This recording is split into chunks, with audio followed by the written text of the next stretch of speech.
Huehuetenango es el segundo departamento más grande de Guatemala. Es además el departamento más poblado con 1.060.000 habitantes. Es uno de los departamentos más pobres de todo Centroamérica, una inmigración muy fuerte.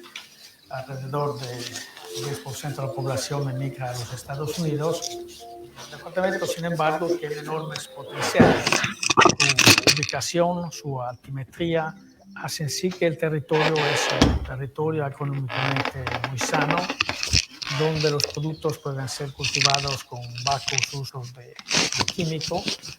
Es además un departamento con una fuerte identidad étnica. Ahí encontramos 9 de las 22 etnias indígenas de Guatemala. Así que todo esto es un potencial agregado que puede dar un valor específico al territorio del departamento.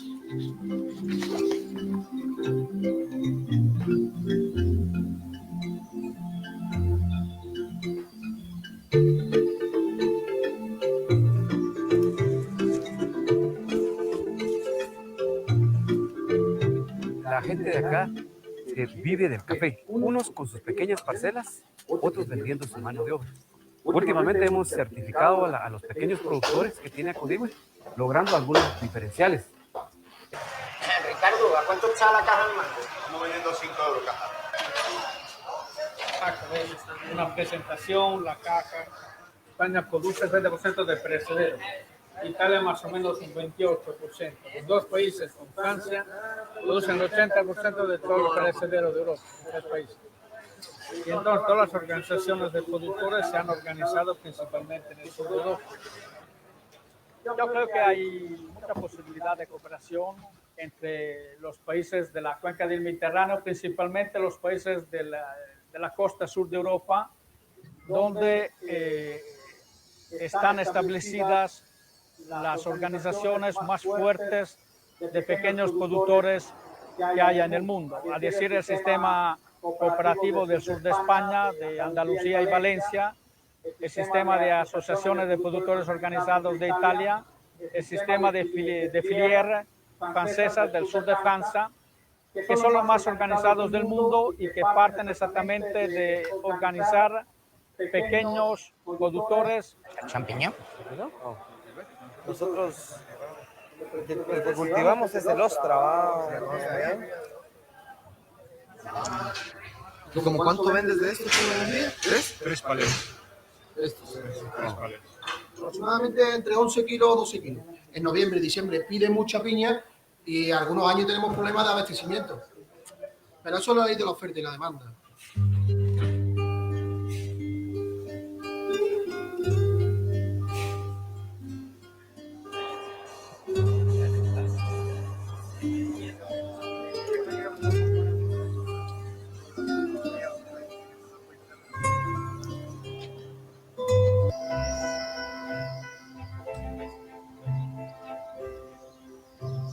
Huehuetenango es coherente, depende como ustedes. Montaña, barranco, vocación forestal, vocación café, agroforestería. Ganadería. Ganadería sería esa zona de Santana y de Nentón. Exactamente. Sería esa zona. Ahora tenemos que ver el mecanismo que va a evaluar estos proyectos de forma permanente.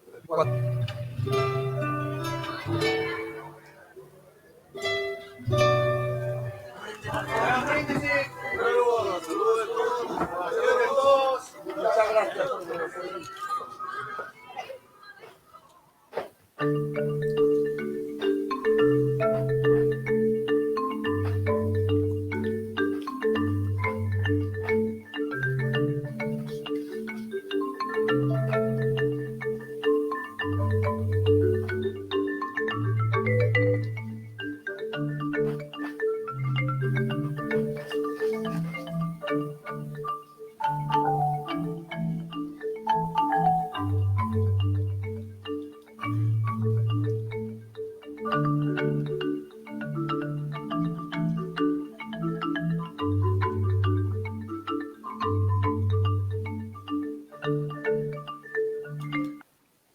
Bene, Blitz TV, siamo in diretta, qui in Fiorentino de Logu, è come in Guatemala, ma si è abituato anche a essere a largo girando per il mondo.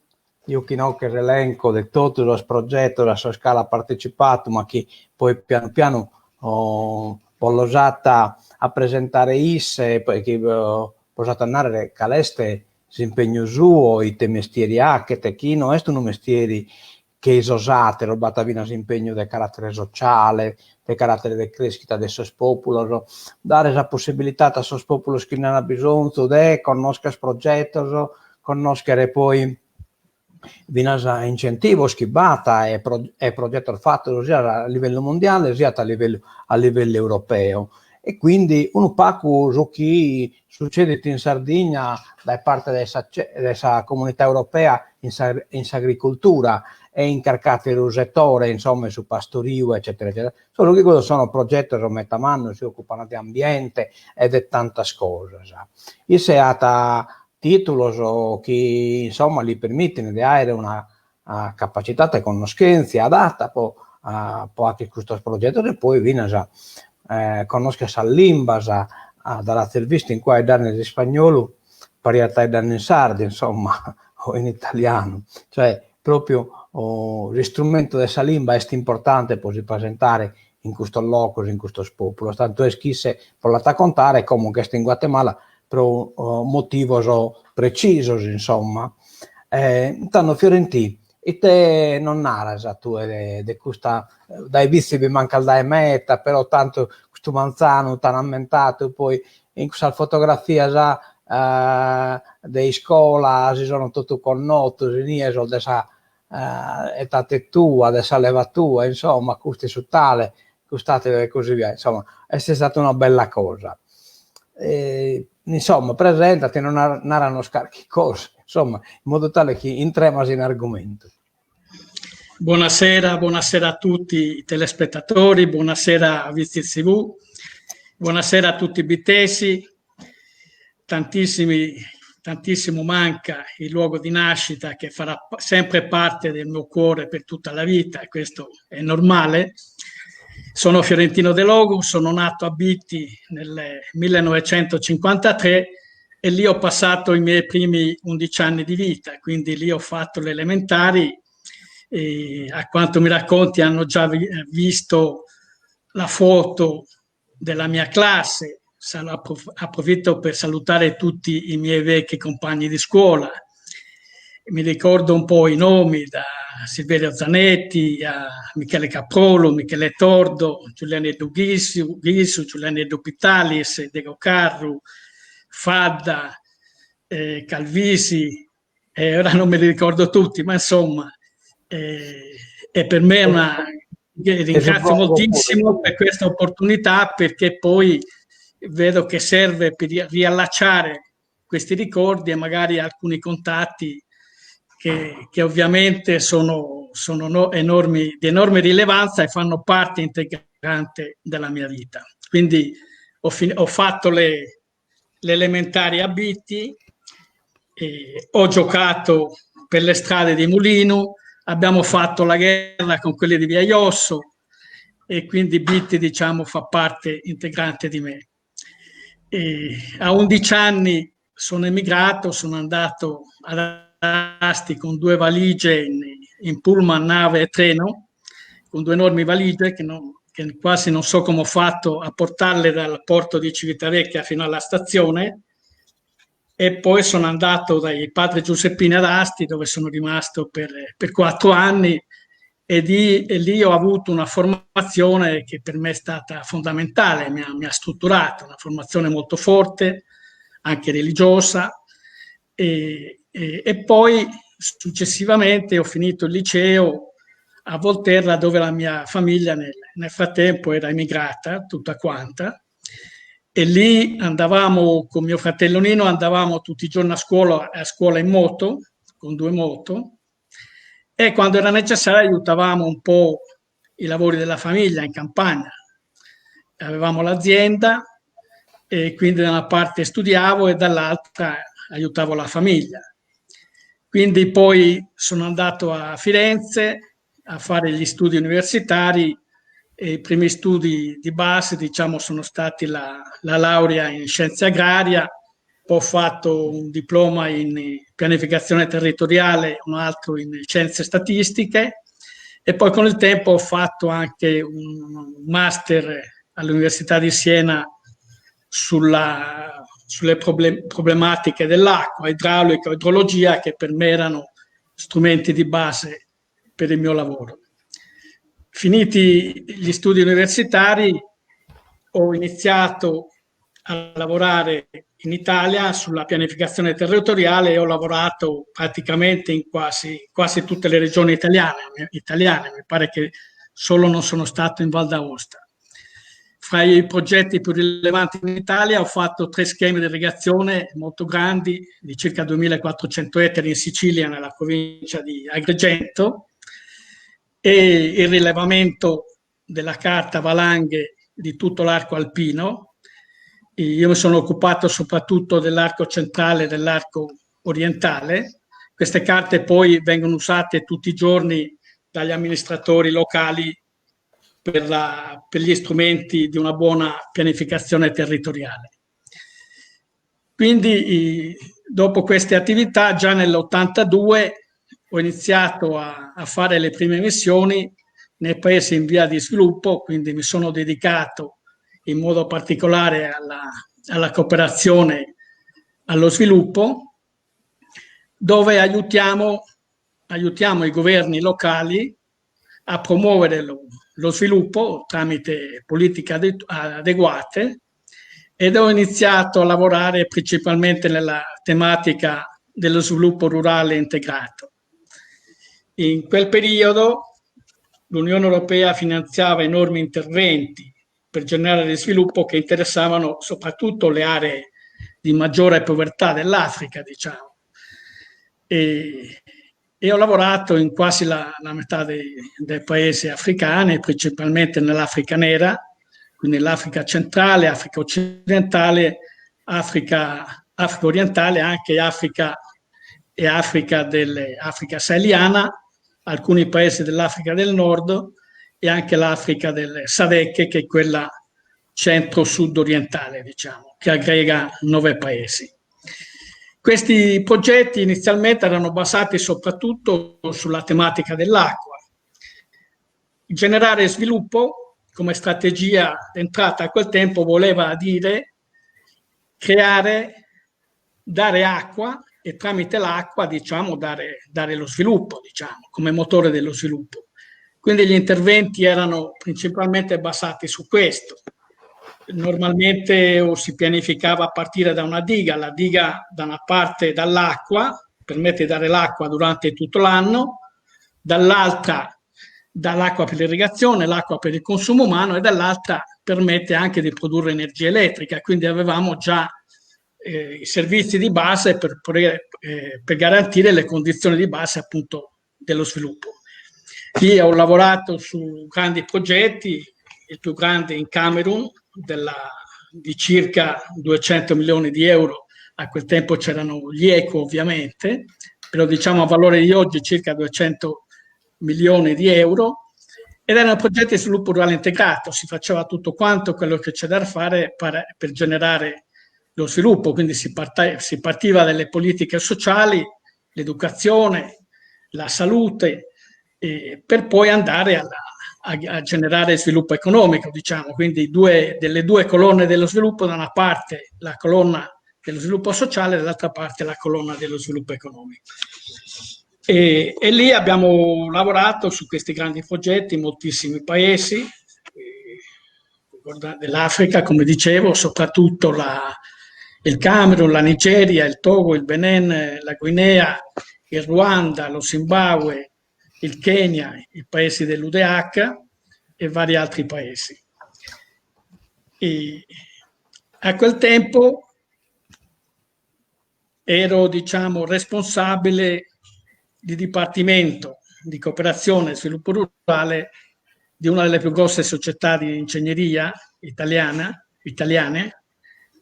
e di fatto, diciamo, gestivo quasi il 50% di tutti gli interventi della società. Questi finanziamenti venivano soprattutto da organismi, soprattutto multilaterali. L'Unione Europea era il più grande finanziatore e poi le banche di sviluppo, il Banco Mondiale e le varie banche di sviluppo, il Banco Africano di Sviluppo e anche alcune delle cooperazioni bilaterali. Cooperazioni specifiche, soprattutto la francese, la cooperazione tedesca, anche la cooperazione spagnola. La cooperazione italiana non era molto attiva, ha sempre lavorato principalmente col meccanismo dell'organizzazione della cooperazione non pianificata, quindi per mezzo di interventi delegati alle ONG. Io ho sempre lavorato invece nel quadro della cooperazione bilaterale e quindi della cooperazione pianificata fra Stati, quindi fra l'Unione Europea e i paesi beneficiari. Quindi una cooperazione di tipo differente che si è cercato di coordinare il più possibile con i vari ministeri beneficiari. Chiaramente l'esperienza africana, ha avuto dei limiti per quanto riguarda la sostenibilità degli interventi, che era quello che più si cercava e quello che però trovava come ostacolo il problema della mentalità africana, una mentalità basata sul corto periodo che non permette di agire per mezzo di azioni strutturali di lungo periodo che possono gettare le basi per dare uno sviluppo sostenibile e duraturo. Molto spesso i progetti alla loro chiusura dopo 5-6 anni non riuscivano a mantenere le attività che avevano avviato, in quanto gli stati erano molto deboli, sono ancora molto deboli e non garantiscono la continuità degli interventi. Questa, poi alla fine è stata una delle ragioni per cui dopo abbiamo concentrato i nostri sforzi in altre aree geografiche del mondo dove i risultati danno anche più soddisfazione, dove garantiscono una vera sostenibilità delle cose. E dopo questa parentesi durata una decina d'anni in Africa, poi ho avuto la fortuna di lavorare in un grande consorzio italiano che ha appoggiato il governo dell'Unione Sovietica prima e delle varie repubbliche che si sono generate dal collasso dell'Unione Sovietica nel processo di transizione, da un'economia di pianificata completamente dal governo centrale a un'economia di mercato, un'economia come quella che noi abbiamo oggi in Europa e un pochino in tutto il mondo. A quel tempo eravamo ancora al tempo del socialismo reale, quindi tutte le azioni venivano pianificate direttamente dal Ministero del Piano e questo era una delle grandi limitanti. In questo caso ho lavorato in 11 progetti di modernizzazione di tutto il sistema agroalimentare, sia della Repubblica Russa, dell'Uzbekistan, del Kazakistan, del Kirghizistan e dell'Ucraina.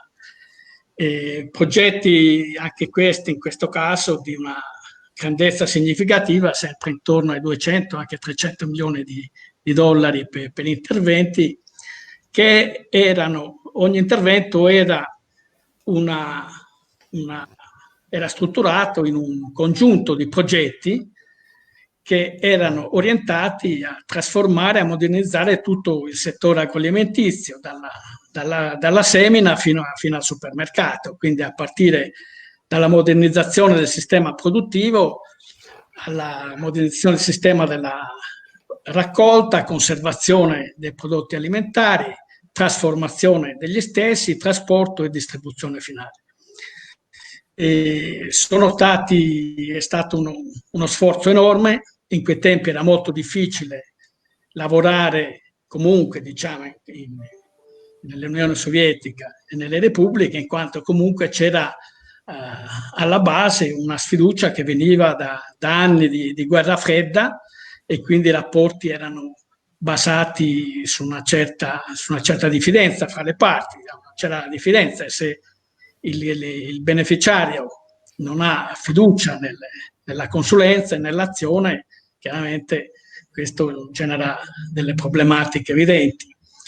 E ogni progetto quindi era strutturato in una serie di interventi che riguardavano appunto tutta la filiera del settore agroalimentare, e quindi prevedeva la modernizzazione del sistema di produzione, quindi la meccanizzazione, soprattutto a livello tecnologico, lo stesso per quanto riguarda la conservazione e la trasformazione.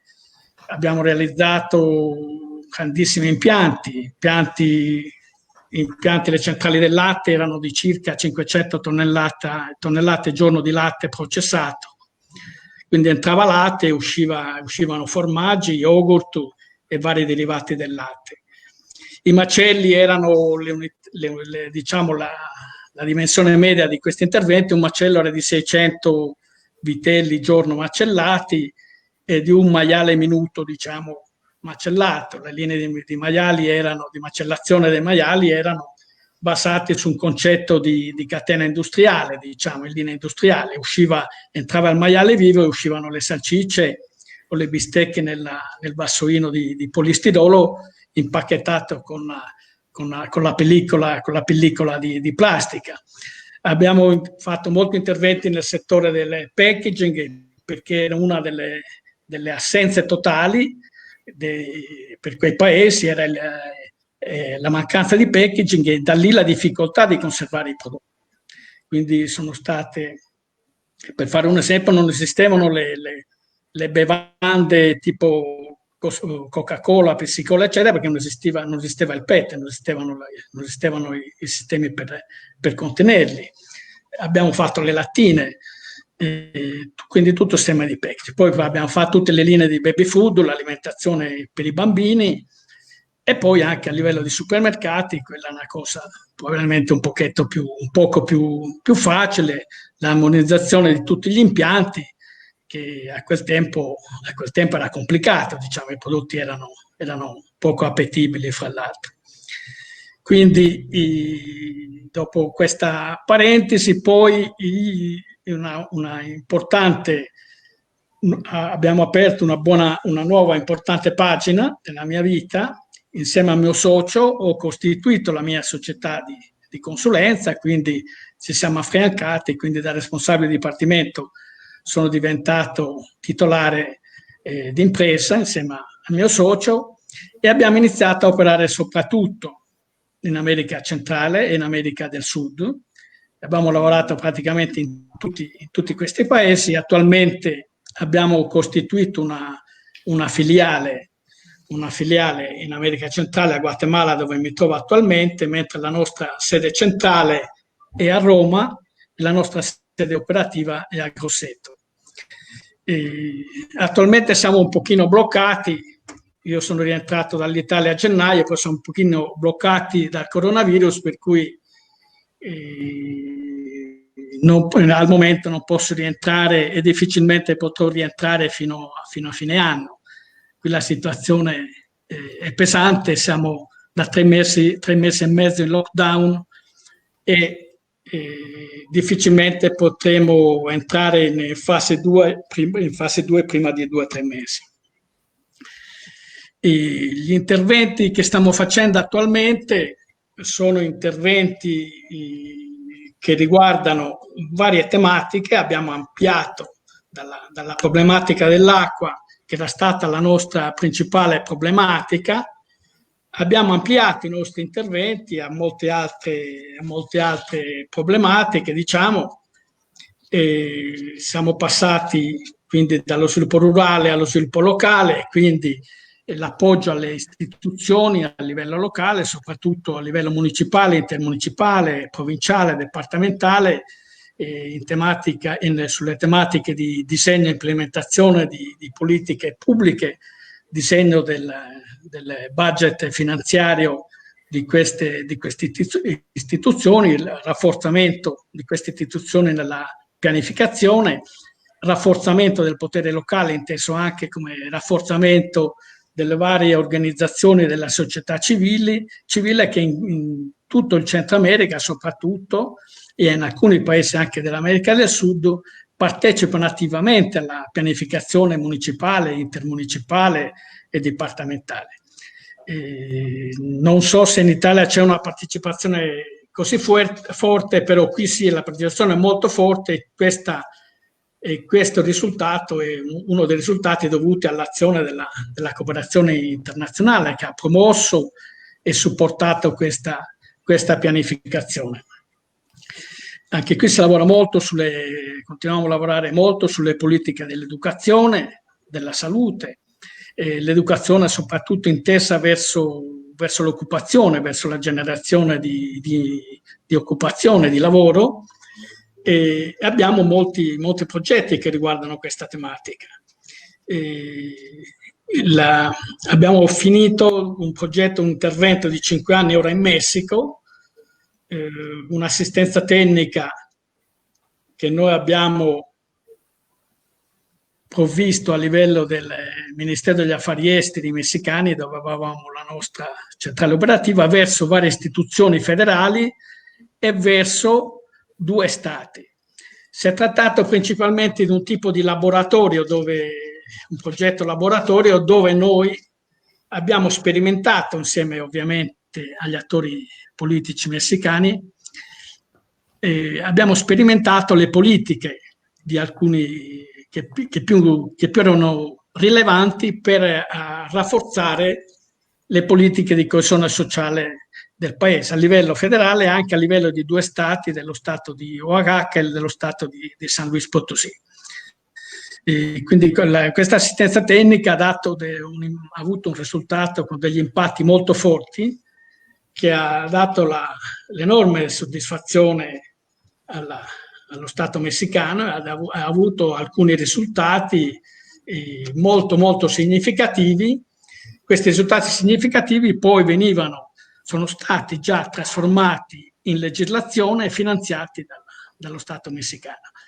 Questo sia nel tema delle politiche di salute, nel tema delle politiche della sicurezza, dove il fiore all'occhiello nostro è che siamo arrivati nello stato di Oaxaca ad avere una organizzazione di società civile molto, molto forte, chiaramente molto organizzata, che noi abbiamo rafforzato ulteriormente, che attualmente sta contribuendo alla formazione degli agenti statali di polizia. Quindi è una rivoluzione concettuale da quello che abbiamo visto i giorni scorsi negli Stati Uniti, dove c'è una problematica evidente che il poliziotto non conosce e non percepisce i diritti dei cittadini, a una situazione dove invece i cittadini organizzati formano i poliziotti che contribuiscono quantomeno alla formazione dei poliziotti per capire quali sono le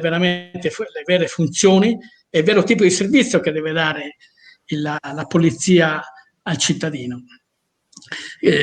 Abbiamo fatto anche altre politiche di enorme rilievo, come la certificazione che viene fatta non come certificazione ma come riconoscimento, comunque riconoscimento legale delle imprese che esportano prodotti agricoli verso gli Stati Uniti principalmente, certificazione sul rispetto dei diritti umani dei lavoratori che hanno contribuito a quel processo di produzione ed esportazione.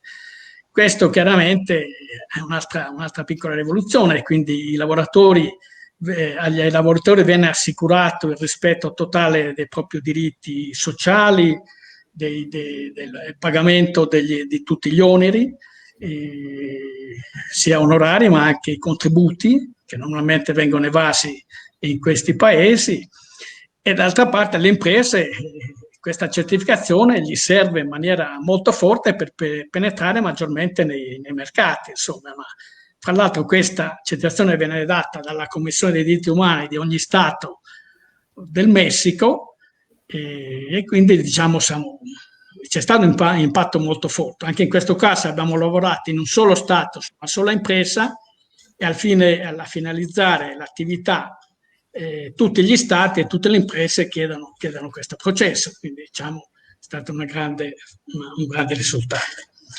Attualmente poi stiamo facendo con molte difficoltà per via della situazione sanitaria mondiale, stiamo dando assistenza tecnica a tutti i governi di tutti i paesi dell'America centrale, del sud e Repubblica Dominicana, quindi 19 paesi, contributi di disponibilità di assistenza tecnica e consulenze sia per le politiche di occupazione, politiche attive del lavoro, sia per le politiche di protezione sociale.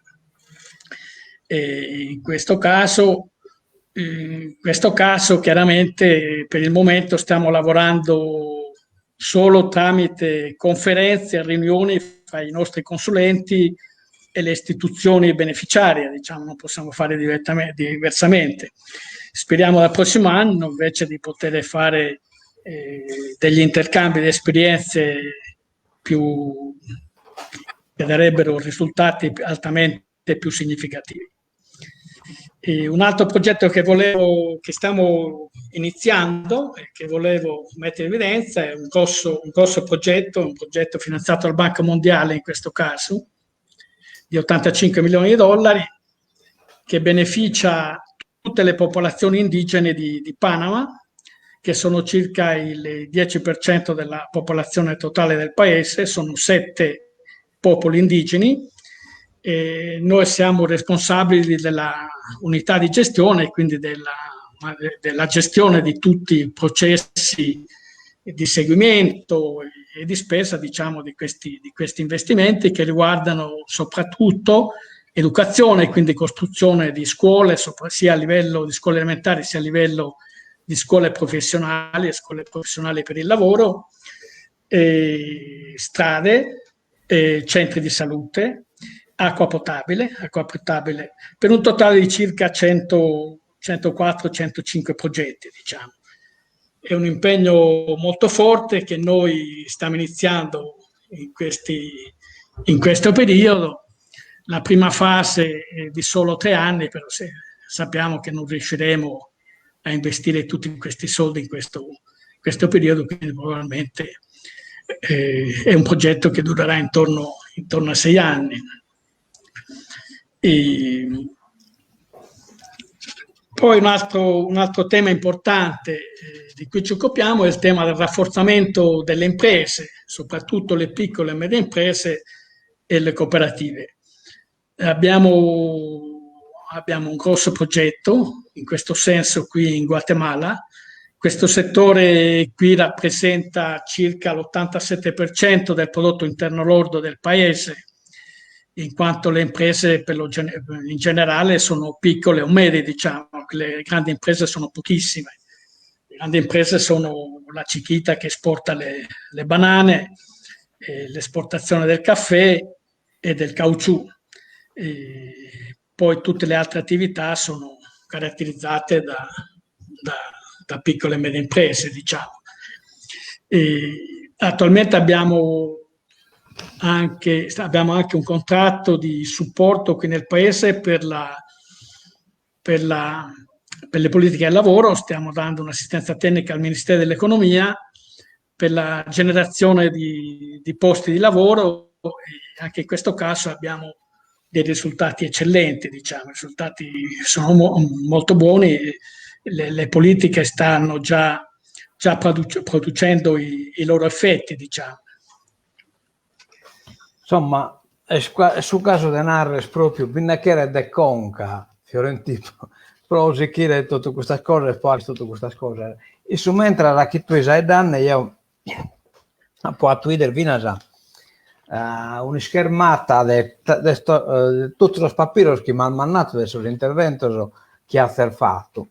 In mezzo a scale batta vinasa intervento di recupero ambientale e territoriale, cioè per esempio su Passo Rivos e così via. Non è che ti è capitato pure magari di partecipare a qualche appalto in Italia, non scherzo scontare come funziona in un luogo e come funziona in quest'altro luogo, cioè in Italia. Sì, noi diciamo abbiamo operato parecchio anche sui piani di bacino e abbiamo fatto grandissimi interventi. Il più importante è sicuramente il piano di bacino del fiume Pilcomayo, che interessa 3 paesi, l'Argentina, il Paraguay e la Bolivia, e quindi un progetto che presentava evidenti problemi di natura politica, diciamo, perché bisognava dialogare con 3 paesi con 3 posizioni differenti. Su questa problematica i 3 paesi hanno già avuto 2 guerre, una nel 26 e una negli anni 50, la famosa guerra del Chaco, diciamo, perché chiaramente la gestione dell'acqua era la problematica che divideva le posizioni dei 3 paesi. Un progetto che beneficiava un territorio grande come l'Italia e un contratto di circa, se non vado errato, intorno ai 3,8 milioni di euro, che è durato 8 anni, che prevedeva la partecipazione nostra di una società spagnola, una società tedesca e una società francese, fra le più forti società d'Europa di consulenza in questo campo. Abbiamo anche partecipato per curiosità a una gara che riguardava uno studio, un piccolo piano di bacino in un comune del Bolzanese, Salentino, un nome così. Era un piccolo piano di bacino e noi abbiamo partecipato anche perché avevamo la necessità, diciamo, di mettere come coordinatore un nostro esperto specifico che voleva operare in quella zona. E in questo caso siamo arrivati ultimi. Credo che era un contratto di poche decine di migliaia di euro e noi siamo arrivati ultimi alla gara. Noi ci siamo presentati con delle referenze, 2 grosse referenze in media da 3,5 milioni l'una di valore, gli altri sono presentati referenze sui 20.000 euro e noi siamo arrivati ultimi, quindi quella era le logiche poi di come funzionano le cose qui da noi, e questo la dice lunga sul fatto che i problemi di sviluppo i problemi limitano lo sviluppo del nostro paese partono da lì, diciamo, dalla mancanza di trasparenza, mancanza di merito. Di fatto noi dal 2005 non facciamo più una fattura in Italia, anche se fatturiamo tutto dall'Italia, però verso istituzioni internazionali, verso fuori. Insomma. Servizi in Italia non ne stiamo, purtroppo non ne stiamo facendo. Ecco, come tu sei dirigente e socio che dichiara dessa Proatec. Io ho pubblicato una brigata a questo che sosito che voi spuro le esapito piratato, come la pagina al mese, che la san piratata in questo dia 7 via a giocare la guerra in una certa Martine non scoite, però non ve la lasciamo vincere. E suscito quindi a polare su queste cose, insomma, le studi di valutazione di impatto ambientale, ingegneria di qualità delle acque potabili e reflue, e così via di seguito, tante cose, insomma, veramente un settore metamanno. Ecco, questa Proatec, quindi SRL, si presenta ovviamente a Sosappalto, no? Questo appalto a livello, come nato tu, è mondiale, europeo, e non vengono in detto, batte un albo, come arrivate voi a scrivere che batte un appalto, per esempio, in Guatemala? Esiste una pagina web per ogni istituzione, l'Unione Europea ha la sua, il Banco Mondiale ha la sua, il Banco Interamericano di Sviluppo ha la sua, la Cooperazione Tedesca ha la sua, quindi noi facciamo il monitoraggio degli annunci di gara che vengono lanciati, e poi una volta che vengono lanciati partecipiamo alla prima fase di preselezione. Ci sono sempre 2 fasi, una fase di preselezione e una fase di gara. Quindi per partecipare studiamo prima i termini di riferimento dell'appalto, quindi disegniamo il consorzio, quindi ci associamo con quelli dove le sinergie fra i 2 o 3 soci danno una garanzia di poter entrare nella short list della gara. Una volta entrati nella short list, diciamo tra parentesi, noi sull'America Latina entriamo su quasi tutte le short list, diciamo. Una volta che siamo in short list si prepara la gara. La gara è fatta sempre dal sistema delle due buste, una busta tecnica e una busta economica, e sempre la busta tecnica è predominante rispetto all'offerta finanziaria. Non vale il concetto del prezzo più basso, vale il concetto della qualità più alta. Vale il concetto della qualità più alta. Normalmente i pesi della parte tecnica variano da 80 al 70% e di conseguenza la parte finanziaria varia dal 20 al 30%, diciamo. E quindi diciamo si fa una competizione con un processo trasparente. Nel caso dell'Unione Europea i valutatori sono europei, sono quasi tutti europei, quindi diciamo comunque supervisati da un ambasciatore comunque europeo, un ambasciatore dell'Unione Europea nel paese che è comunque europeo, quindi il processo è molto trasparente. In 40 anni di attività io ho avuto solo 2 problemi, ma avremmo fatto 150 gare, voglio dire, quindi 2 problemi su 150 vuol dire che il sistema è sano, il sistema funziona.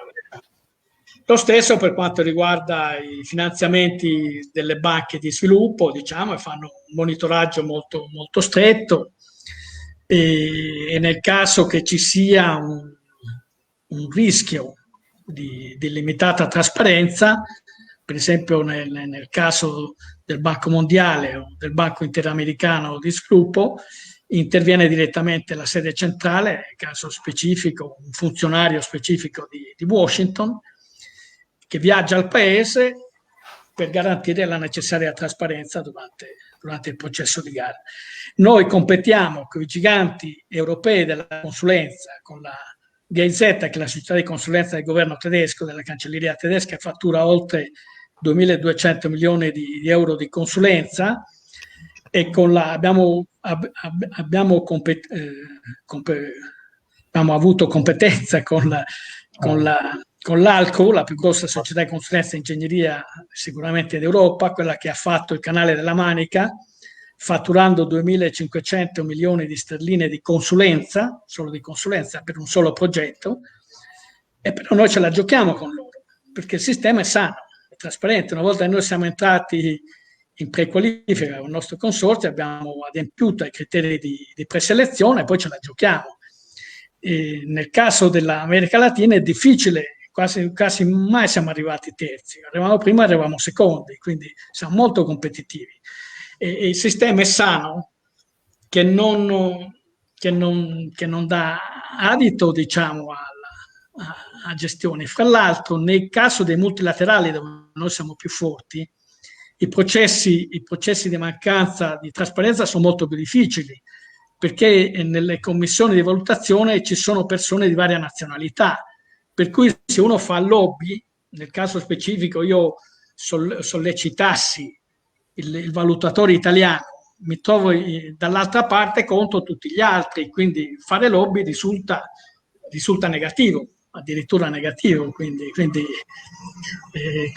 dà l'effetto controproducente. Se no noi mai avremmo potuto competere con questi grandi giganti se il sistema non fosse trasparente. Insomma, siamo riscoperti Vina Soie, commente che state l'intervista che abbiamo fatto Giovia, abbiamo scoperto un altro mondo, su questo mondo appunto di questo appalto internazionale, che non è facile a giocare in conca a comprendere bene come funzionano e così via. In tutto questo hacker voi vos appoggiate a roba di banca, a banca di appoggio, a problema di valuta, del trasferimento dei denari e così via. Come lo risolvete questo problema? Non ci sono problemi specifici, diciamo, ci sono problemi specifici. E chiaramente bisogna seguire la legislazione del paese dove uno è registrato, che in questo caso la nostra, quindi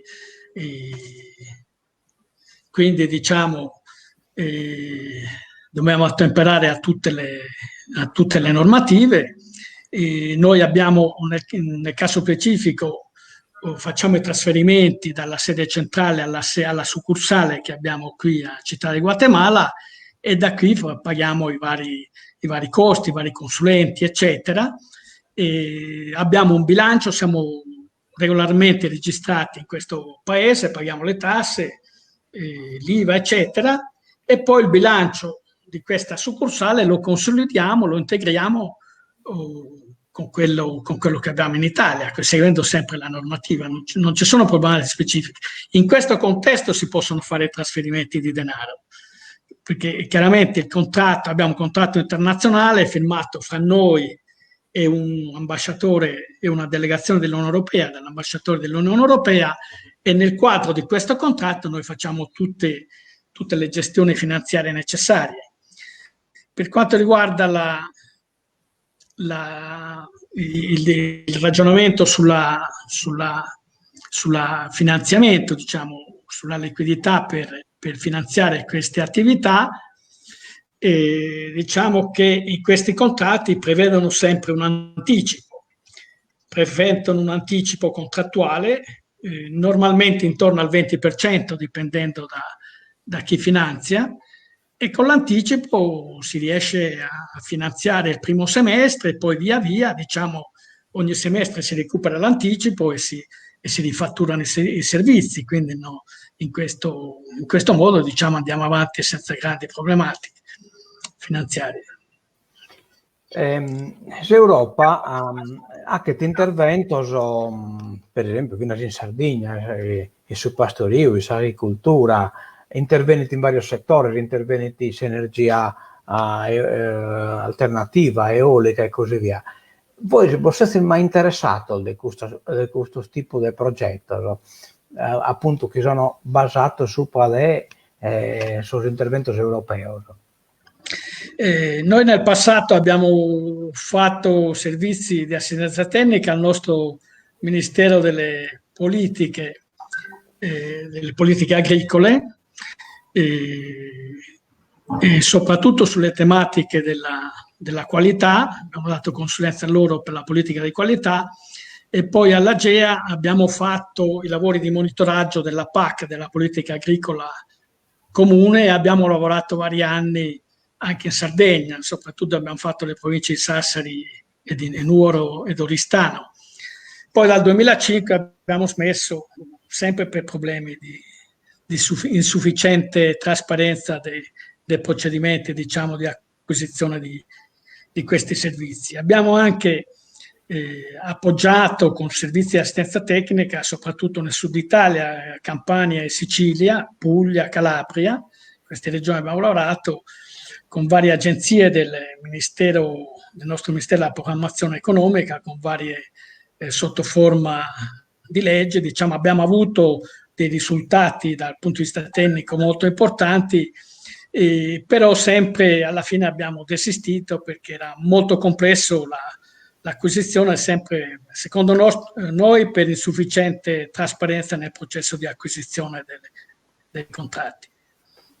Ascolta, sono un po' curioso di sapere come funziona in Russia, cioè tu poi hai partecipato, cioè hai fatto progetti e così via, e assistenza, sia in Russia vecchia che in Russia nuova, cioè sul periodo di Gorbaciov, e poi come in Russia di Putin o che è sbagliata prima di sé. Caleste ambiente in generale, e l'ambiente va cambiato da Gorbaciov a Putin. Sì, noi abbiamo accompagnato il processo di transizione, quindi l'abbiamo vissuto. Abbiamo iniziato a lavorare prima della caduta del muro di Berlino nell'88, e quindi ho fatto a tempo a conoscere come funzionava il sistema dell'Unione Sovietica. Diciamo. Era un sistema assurdo, che non era sostenibile, solo era una questione di tempo, non poteva durare. Lo Stato era padrone di tutto, pianificava ogni cosa, La pianificazione rigida, come la facevano loro, non veniva mai mantenuta, era impossibile mantenerla. Se poi pensiamo al settore agroalimentare, alla produzione agricola, che loro prevedevano che tanti ettari di terra davano tante patate, e poi bastava un piccolo cambio stagionale del clima e i risultati erano differenti. Quindi la pianificazione saltava sempre e veniva riequilibrata per mezzo dei processi interni ancora più assurdi. Cioè praticamente c'erano anche dei meccanismi di premi e di multe. E io una volta in una riunione ho chiesto: ma la multa chi la fa, a chi la fa? Che praticamente era il braccio destro dello Stato e faceva la multa a un'altra istanza dello Stato, quindi il meccanismo era completamente assurdo, perché lo Stato era padrone di tutto, insomma. Quindi per mantenere i piani loro avevano tutta una serie di meccanismi e processi che erano fuori luogo, insomma, una cosa assurda. E la problematica principale era a livello tecnologico, era facile intervenire, bastava comprare le tecnologie, però non erano sufficienti, perché quello che mancava era la parte gestionale, cioè nei paesi a economia del socialismo reale era assolutamente impossibile, diciamo, garantire questo.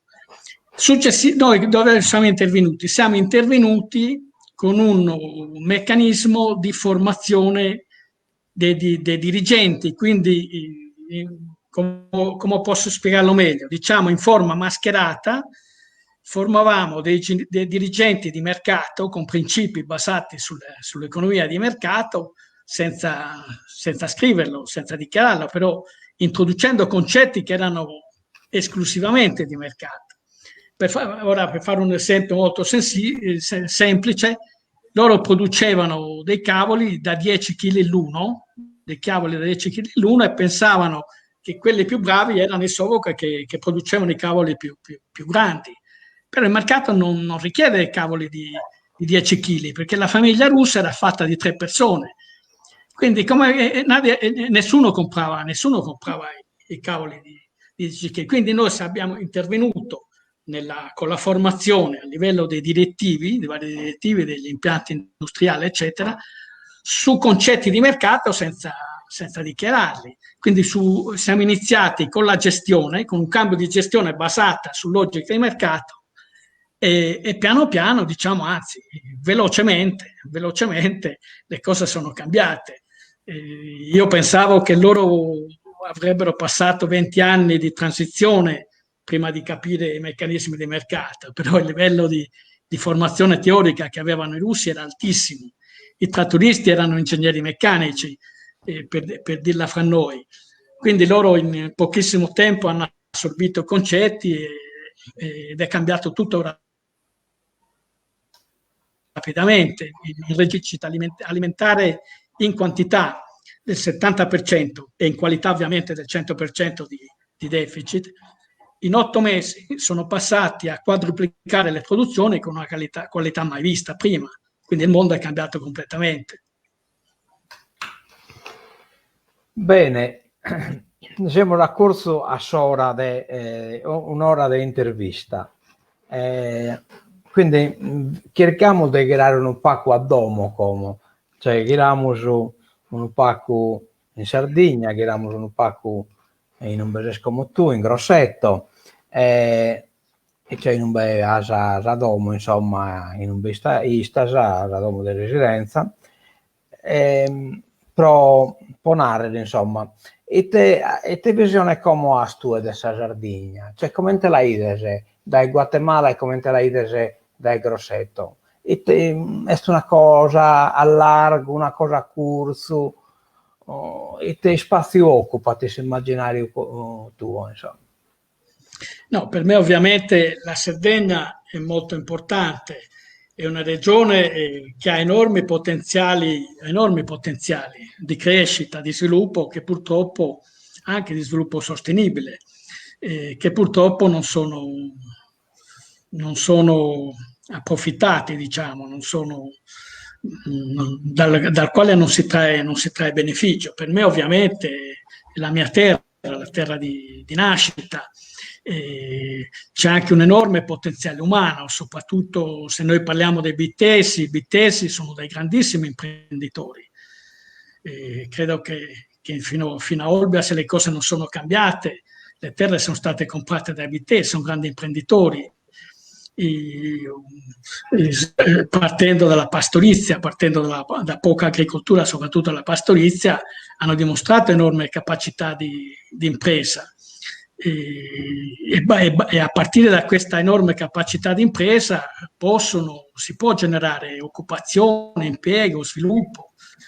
Chiaramente ci vogliono anche una buona guida, una buona bussola, diciamo, dei buoni governatori, perché questo si trasforma in realtà. Allora, sul problema, quindi, bisogna potenzialità. E abbiamo visto che cannone si sta fuori, sono visti che si sta fuori. E abbiamo tanti esempi, compreso il tuo, ma viene a altre persone che sono vestite, viene prima o dopo. Non ero io lo spizzino che sono andato a studiare, che già hanno a un tipo di impegno che è difficile di buscare in occhi, no? Che è difficile a fare che sul fisico nucleare, come è difficile a fare che il tennisco si occupare di start-up che genera energia in non batteretta elettrica, è difficile che questo succeda. Però io appunto mi sono interessato pure sul settore del suo pastorio, e appunto chi sente che sta nata da Inoca sul continente, poi in continente praticamente ha buscato una maniera di si realizzare. Io poleghe proprio la tela die su Itesinana tasamento che ha fatto su Sinnicu pro Battore Bellette, ma come no, che non lo dico può leggere, ma paraulas proprio lo davanti tu, insomma, cioè che hanno Battore Bellette fittinò che non fico sul personaggio arrivata ai cue e ha tappicato in mano un'azienda dei sovrate che tiene a mancare, e si è realizzato e ha sappato una posizione sociale non indifferente. Oppure picchiamo sulla famiglia del Satiro, Salvatore Cannas, appunto, noi lo chiamiamo pure Zagaccan, lo chiamiamo possiamo essere Cannas e così via. Ha intervistato a Rosita, ma a Saizza, un'azienda veramente bene piazzata. La stessa cosa si intervista capoatto a Itesinata a Pino de Roma, chi è avvocato, però ha pure un'azienda modello, o chi ha intenzione pure di avere una scuola. Ecco, cioè, mi viene su sospetta a me, ma chi va a pagare che impedimento in ocche? E chi questo impedimento ben sta a mancare che hanno un'università fuori? No, questa la domanda mia non è una domanda di certezza, è una domanda collettiva, elaborata dal cervello collettivo. Insomma, io non sono un vittimista, ecco, però picco in considerazione il dato, è difficile che va a patapito una famiglia che si è visita da Sardegna che non ha patapito un spazio, un sviluppo profettoso invece che ad essere andare a stare peoso. Tu terminare, per esempio la famiglia tua come te resta zappata quando si è nato in continente? Ovviamente quando uno emigra è un trauma, ci sono dei problemi, diciamo, uno arriva in una situazione nuova, si deve inserire, eccetera, quindi insomma da quel punto di vista ci sono delle difficoltà, però poi trova una serie di condizioni che sono favorevoli, soprattutto a livello di incontrare minori ostacoli, minori venti che vanno contro la barca, un quadro un pochino che facilita, diciamo, l'accompagnamento della crescita di un'impresa. Io quello che posso dire dalla mia esperienza in generale è che noi lavoriamo soprattutto in paesi dove ci sono contesti difficili per generare sviluppo, che quindi usiamo delle strategie di volta in volta differenti. Di comune sono necessarie sicuramente due cose. Da una parte l'assistenza tecnica, cioè l'accompagnamento. Secondo me in Sardegna sarebbero fondamentali queste due cose. Da una parte l'assistenza tecnica, non solo dare il contributo finanziario, che quelli sappiamo più o meno sono disponibili, non so se sono trasparenti o meno, con che regole vengono assegnate, eccetera. Perché chiaramente se vengono assegnati non in base alla capacità degli imprenditori, ma con criteri di altro tipo, allora complica le cose. Quindi da una parte l'accompagnamento tecnico e dall'altra il monitoraggio da parte di chi ha dato i soldi, di chi ha dato il finanziamento. Queste due cose sono indispensabili. Noi lavoriamo bene perché ogni tanto ci vengano a valutare, quindi abbiamo sempre un puntoglio dietro che ci mantiene vivi sulla guardia. Queste due cose per me sono fondamentali. Poi chiaramente le buone politiche, le buone bussole, cioè anche chi dà il finanziamento deve entrare non deve valutare il progetto solo dal punto di vista finanziario, eccetera, ma anche dal punto di vista tecnico, se è valido, se veramente crea sviluppo, se crea indotto, se ha un'incidenza, noi diciamo, a livello orizzontale su altri processi di sviluppo e non solo verticale nel suo singolo intervento. Secondo me queste sono fondamentali. Quando si dà il finanziamento ci deve essere un pacchettino di assistenza tecnica di 1 o 2 anni di accompagnamento e il monitoraggio che periodicamente ogni anno va a vedere come stiamo andando ed eventualmente riorientare la barca se la barca ha preso una rotta sbagliata. Tornando a questo arreio, un esempio di ciò che è successo oggi è risanare la verità. Allora, è stato stanziato 50 milioni di euro per fornire su caso agli indigenti che erano a bisognosi. Comprata 50 milioni di caso, comprata e lo data sul bisognosi. La ministra Bellanova, noi venite che l'hanno fatto in videoconferenza, ha partecipato a una esta sul barantanno del suo pecorino sardo e del suo pecorino romano. Tanto solvantitos, eccetera, eccetera, ma mentre fa chiata solvantitos, la ministra ischia già che di questo 50 milioni di euro a Sardegna non viene arriva a manco branco, cioè nonostante sulla produzione ovina siete per su 95% usarda, di questo 50 milioni di euro non comporaiata caso per su indigente. Ma non solo, non finite in questa storia. Siccome indigente se bisognoso binare pure in Sardegna, su caso lo vanno dai Orasa, cioè praticamente dai su Veneto, vanno su caso per lo dare a su indigente sardo.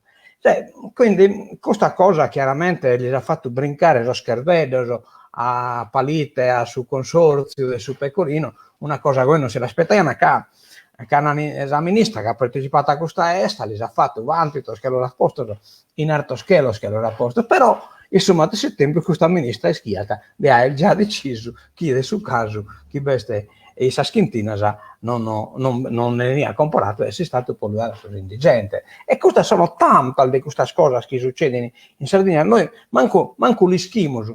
Per esempio, un altro esempio, la Sardegna produce gasolio, sa sarasi, no? La accisa sopra questa produzione non viene incassata da Sardegna, ma viene incassata dal suo deposito fiscale che sono in Livorno, in Civitavecchia, in Atirua. Cioè la produzione avviene in Ocche, la commercializzazione e configurazione avviene in Cudai e quindi praticamente a Sanno perdiamo circa 3 miliardi di euro di accisa. Cioè, quando succede in questa scuola, ma che problema, Bata? Tu che hai visto su mondo, questo tipo di rapporto di voi, destinate all'occhio scuro? No, questo tipo di cose ci sono in tutto il mondo, nei paesi in via di sviluppo la situazione è peggiore. Poi chiaramente noi che siamo consulenti di questo governo, noi li consigliamo e li motiviamo a trovare meccanismi, diciamo, che assicurano una migliore trasparenza nella gestione delle cose. In particolare da questo punto di vista, in tutti questi paesi Noi proponiamo e li appoggiamo nel rafforzare unità di monitoraggio e valutazione interna all'interno di ogni istituzione. Cioè l'istituzione deve sapere cosa sta facendo, se lo sta facendo bene o se lo sta facendo male. Quindi sì, un ministro, un governatore può prendere una decisione sbagliata, come l'esempio che facevi te del formaggio, però c'è la sua unità che glielo ricorda e glielo mette per iscritto. In qualche maniera questo serve. Poi c'è un altro meccanismo parallelo a questo, che noi facciamo in questi paesi, che la partecipazione dei cittadini al processo della vita politica non si limita a livello municipale, intercomunale, ma noi lo portiamo a livello statale.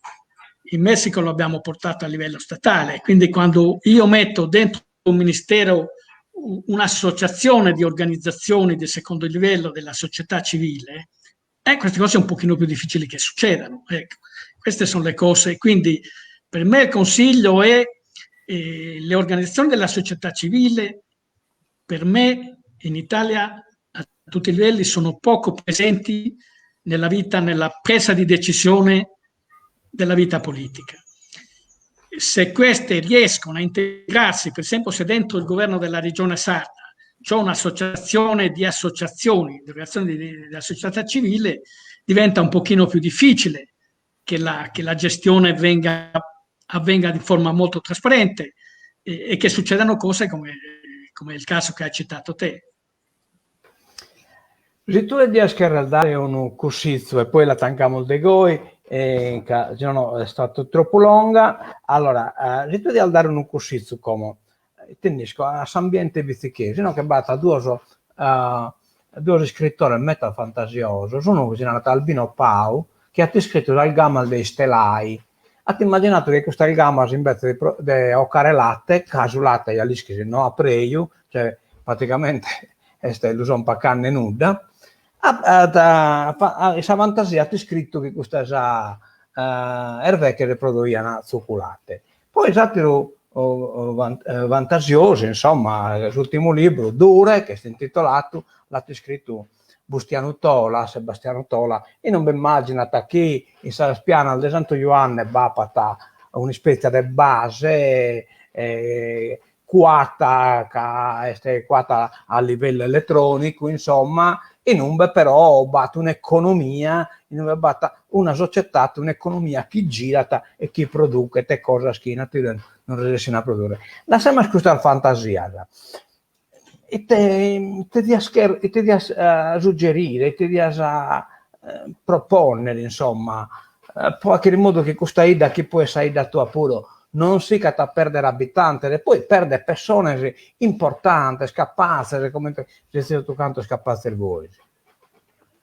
Per me la chiave d'entrata per la Sardegna è una vera valorizzazione del territorio che non avviene.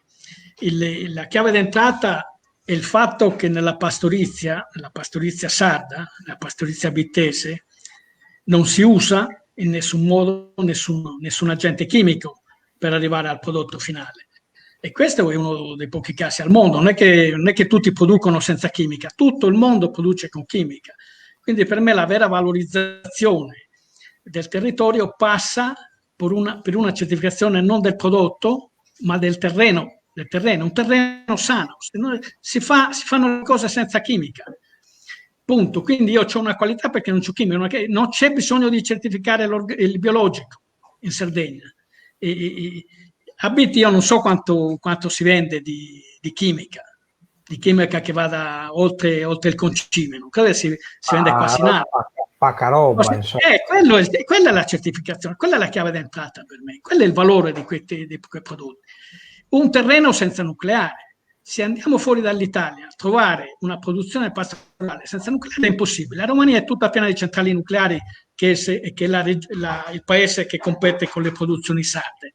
Loro non possono garantire qualità, hanno una centrale nucleare. Tutti sanno che uno dei prodotti che più assorbono radiazione sono il latte e i funghi. Il latte e i funghi, quindi comprare un formaggio rumeno a priori è un formaggio contaminato, a priori. perché è prodotto in un territorio con centrali nucleari. Fra l'altro centrali nucleari costruite con tecnologie sovietiche, io le ho viste, ti rizzano i capelli a vedere, saldate a mano, quando devono avere mezzo metro di impermeabilità, loro hanno mezzo metro e poi la saldatura a mano che è 1 millimetro, è una cosa ridicola, perdono per definizione. Quindi il concetto della chiave d'entrata per me è quello, una reale valorizzazione del territorio. Quel prodotto ce l'ho solo io, ma per davvero ce l'ho io, perché non c'è centrale nucleare, perché non c'è chimica. Non sacchiamo coraggio, non sacchiamo, dai Fiorentini, in qualche maniera vamos a risolvere. Cioè, sul tempo le scuole hanno potuto canto, io sono polmano del tene, che sul tempo speriamo che si alzovano, insomma, dai tutte queste cose che siamo facendo, qualche cosa imparano. Posso al centrale nucleare, abbiamo votato in un referendum che nel corso italiano ne abbiamo usato uno proprio sardo del referendum che è appunto contro la centrale nucleare, proprio per mantenere questo aspetto che hanno tutto e che oggi l'ambiente è un valore, sul panorama è un valore, sono valori che si possono commerciare che nello consumare. Ecco, cioè può vendere un prodotto che nello consumare. Purtroppo questo non è istinto tuo e non è il degai, che non va tempo di andare come se non hai apponato che su Zulcis praticamente non si può porre manco un orto, che si pone su un orto non che potete godere su chi biacchete, non potete esponere sainza, anzi sainza la ponene, perché il suo contributo può mandare Zacchina a conferimento, grazie a Suvato che sul livello del piombo, casemo in smaltine, quasi su 90% dei fumi di acciaieria del suo residuo di acciaieria di tutta l'Italia, di tutta l'Europa, di parte dell'Europa, insomma, ma questo l'accente. Manco l'iscritti in Sardegna che canta via, mi è capitato di billinare, manco mi crediamo, quindi rinunzio a billinare. Bene, terminiamo il Degoi, grazie per aver accettato l'intervista, che a Beriti veramente Zucchervedo a ascoltare tutte queste cose, che non ha che ti spaziare e pensare che queste cose sono possibili. Ecco, questo è su che noi dobbiamo convincere. È possibile, basta di lucrare. Tu hai fatto, ma io no, che batta una cosa incredibile, assistenza delle politiche dell'empleo, protezione sociale e nel marco del programma Eurosocial, itenisco, appoggio al plan nazionale desarrollo dello sviluppo del pueblos indigenos, cioè ma cantos progetti, insomma, quindi è possibile.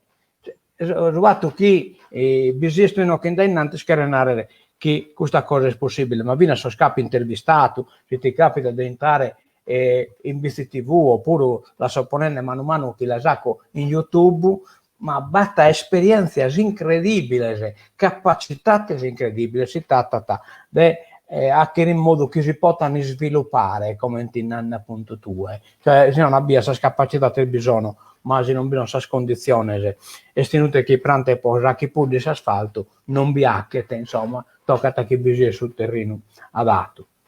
Bene, ti ringrazio, ti aspettiamo in bici, ti aspettiamo la carchiesta, oppure non nisco, però come in BCTV è scappasse che magari bianco pure non gira in Italia, però a sapere visto che buscare di sicuro per fare una festa che ha che in cui la zona di Campoleone di Roma, insomma Lazio e così via, a chi è organizzata visto che è di Eurune ma un pacco a tu comprende che di spiegare di andare e va a fare poi delle commentaste questa situazione. E tanto trattenete un secondo che io termino la diretta come noi abbiamo un bilancio di questa situazione. Un attimino. Addio, grazie a tutti, grazie Bustia, grazie a tutti i bitesi, un abbraccio umano a tutti.